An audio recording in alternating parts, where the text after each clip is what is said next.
A reading from the prophet Jonah. The word of the Lord was addressed to Jonah. "Up," he said, "go to Nineveh, the great city, and preach to them as I told you to."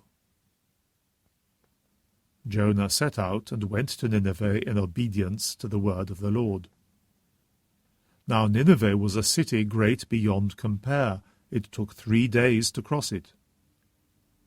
Jonah went on into the city, making a day's journey. He preached in these words, "Only 40 days more, and Nineveh is going to be destroyed." And the people of Nineveh believed in God. They proclaimed a fast and put on sackcloth, from the greatest to the least. The news reached the king of Nineveh, who rose from his throne, took off his robe, put on sackcloth, and sat down in ashes. A proclamation was then promulgated throughout Nineveh by decree of the king and his ministers, as follows: Men and beasts, herds and flocks, are to taste nothing. They must not eat. They must not drink water. All are to put on sackcloth, and call on God with all their might.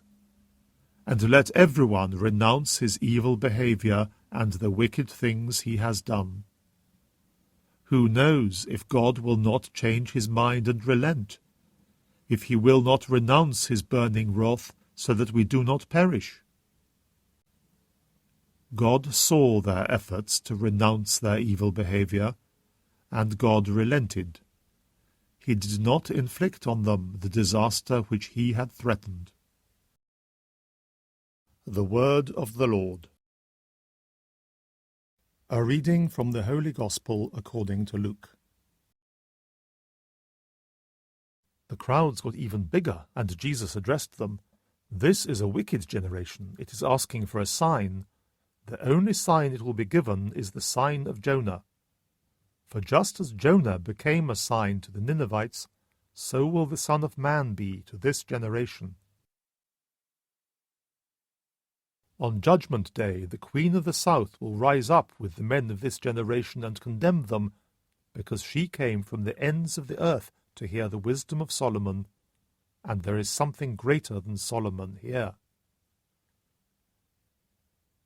On Judgment Day, the men of Nineveh will stand up with this generation and condemn it, because when Jonah preached, they repented, and there is something greater than Jonah here." The Gospel of the Lord.